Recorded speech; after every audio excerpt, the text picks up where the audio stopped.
આજે ઘણા દિવસો પછી રાગિણી પોતાની મોટી બહેન ગૌરીને મળવા આવી હતી. આવતા જ બંને બહેનો પોતપોતાના સુખ દુઃખની વાતો કરવા લાગી. ઘણીવાર સુધી વાતો કર્યા પછી ગૌરીની વહુ રોમા, જે અત્યાર સુધી પોતાના રૂમમાં હતી, તે બહાર આવી અને રાગિણીને જોયા વગર સીધી રસોડામાં જતી રહી. રાગિણીને વહુનું આ વર્તન થોડું ખરાબ લાગ્યું, કારણ કે તેણે રાગિણીને જોઈને પણ નજરઅંદાજ કરી દીધી હતી અને કંઈ પણ કહ્યા વગર ત્યાંથી નીકળી ગઈ હતી.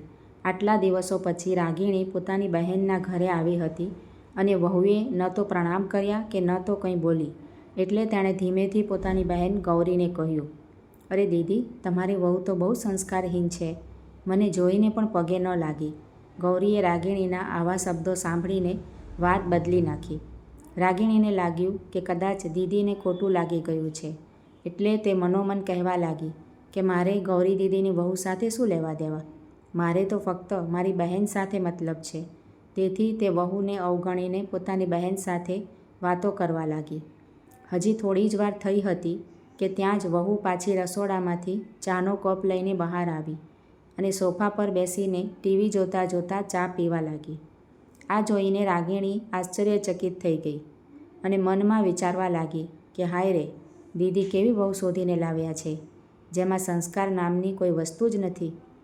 અહીં સાસુ અને માસીજી બંને બેઠા છે અને આ મહારાણી પોતે ચા પી રહી છે. અમને પૂછવું પણ જરૂરી ન સમજ્યું. હજી રાગિણીના મનમાં આ બધું ચાલી જ રહ્યું હતું કે ગૌરી બોલી, "અરે રાગિણી, ક્યાં ખોવાઈ ગઈ? હું ક્યારની કંઈક પૂછી રહી છું અને તું પોતાનામાં જ મગ્ન છે." ગૌરીના કહેવાથી રાગિણીનું ધ્યાન તૂટ્યું.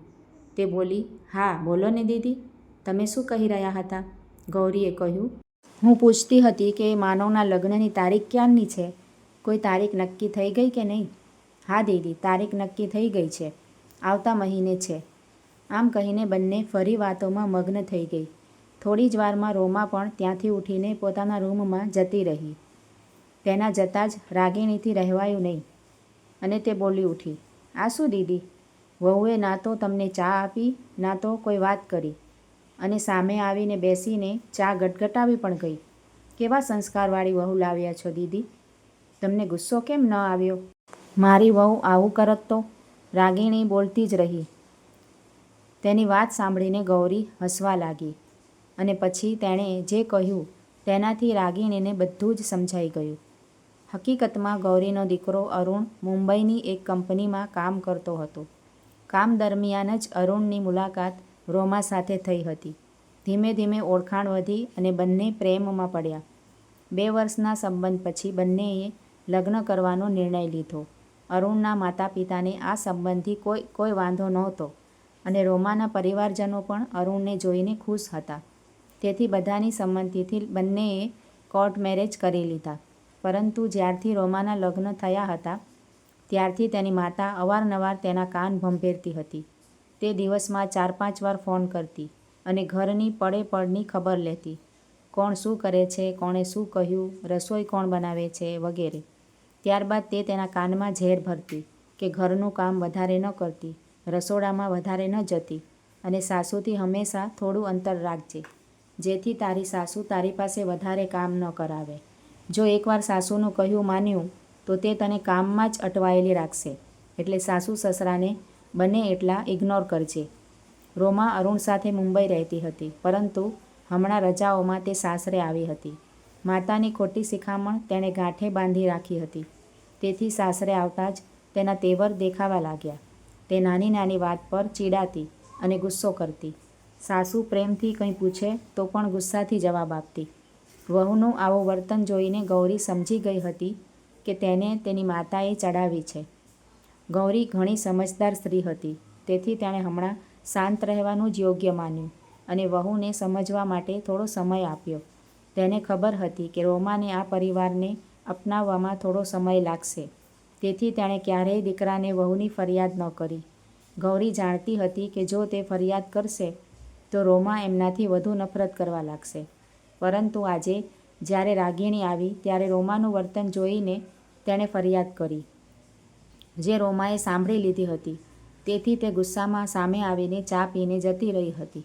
રાગિણીના વારંવાર પૂછવા પર ગૌરીએ કહ્યું, "નાની નાની વાત પર ગુસ્સો કરવો બહુ સરળ છે રાગિણી. પણ તેનાથી સંબંધો બગડી જાય છે. સાસુ વહુનો સંબંધ તો ક્ષણભરમાં બગડી શકે છે. તેથી આ નાજુક સંબંધને ક્યારેક હસીને તો ક્યારેક ગુસ્સો ગળી જઈને સાચવવો પડે છે. જેમ આપણે સાસુ બનતા જ નવી વહુ પાસેથી ઘણી અપેક્ષાઓ રાખીએ છીએ, તેમ વહુને પણ સાસુ પાસેથી સારા વ્યવહારની આશા હોય છે. વહુ થોડા દિવસો માટે મારી પાસે આવી છે તો હું તેની સાથે એવો વ્યવહાર કેમ કરું જેથી તેને તકલીફ થાય? આજના સમયમાં સાસુ અને વહુ બંનેએ તાલમેલ બેસાડીને ચાલવું પડે છે. હવે તું જ કહે, એક કપ ચા માટે હું ગુસ્સો કરીને મારું લોહી શા માટે બાળું? અને રાગીણી, જેમ ઝાડની ડાળી નમી જવાથી તેનું કદ નાનું નથી થઈ જતું, તેમ જો હું થોડી નમી જાઉં તો હું નાની નથી થઈ જવાની. એટલે તું પણ આ નાની મોટી વાતો ભૂલી જા, કારણ કે હવે તું પણ સાસુ બનવાની છે. અને જ્યારે રોમા અહીં નહોતી ત્યારે તો હું જ તને ચા બનાવીને આપતી હતી ને, તો અત્યારે પણ હું બનાવીશ તો એમાં શું થઈ જશે? તું બેસ, હું હમણાં જ તારા માટે ચા બનાવી લાવું છું.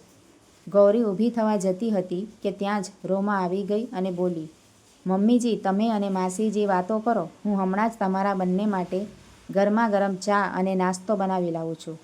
આમ કહીને તે રસોડામાં ગઈ. રોમાના વર્તનમાં આવેલા અચાનક બદલાવથી રાગીણી આશ્ચર્યમાં પડી ગઈ. ગૌરી સમજી ગઈ કે રોમાએ તેમની વાત સાંભળી લીધી છે. ખરેખર રોમા કોઈ કામથી બહાર આવી હતી ત્યારે તેણે સાસુની વાતો સાંભળી લીધી હતી. તેને પોતાની ભૂલનો અહેસાસ થયો અને પોતાના વર્તન પર ખૂબ શરમ આવી.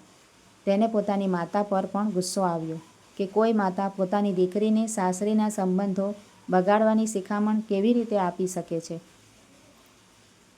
ચા નાસ્તો તૈયાર થતાં જ રોમા હોલમાં આવી. ચાનો કપ આપતા તેણે હાથ જોડીને સાસુને કહ્યું, મમ્મીજી, મને માફ કરી દો. મેં તમારી સાથે જે વર્તન કર્યું તે તદ્દન ખોટું હતું. ખરેખર મમ્મીજી, ગૌરીએ પરિસ્થિતિ સંભાળતા કહ્યું, સારું સારું બેટા, જે થઈ ગયું તે ભૂલી જા. તેણે વહુના માથે હાથ ફેરવતા કહ્યું. ગૌરીની સમજદારી જોઈને રાગીણી વિચારવા લાગી કે સંબંધ નિભાવતા તો કોઈ ગૌરી દીદી પાસેથી શીખે.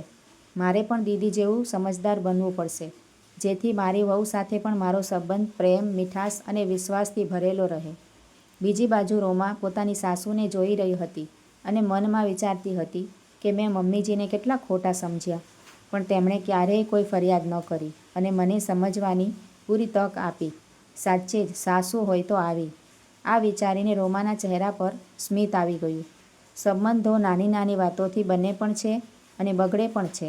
સાસુ જો વહુને દીકરી સમજે અને વહુ સાસુને માન સન્માન આપે તો ઘરમાં હંમેશા ખુશીઓ રહે છે. કોઈની ખોટી શિખામણ કે ગેરસમજને સંબંધો કરતાં મોટી ન બનવા દેવી જોઈએ.